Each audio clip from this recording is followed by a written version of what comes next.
Aago méjì iṣu rẹ̀ ni mo ti tẹ̀sán ojú fún mi. Sẹ́mi sọ ọ́n tẹ̀sán mẹ́ta ò gbọ́ pariwo pariwo lọ́jọ́ pẹ̀lú olóòrùn. Ọba aṣọ ọ̀gá ló ń kẹta mi dédé lọ́sẹ̀.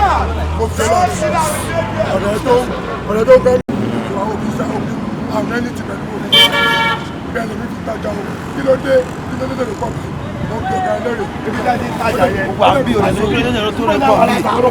Láti kọ́ bí ìdáwọ̀ ọ̀gbẹ́ ń bèrè. Ẹ wà mọ́kòrò. Ẹ wọ́n bí káwọn wà lọ́dún pé wà pé kankan ṣẹlẹ̀ nílé sí. You no tell me anything. I ask you to go and you go. Camera hit. Kasana one across.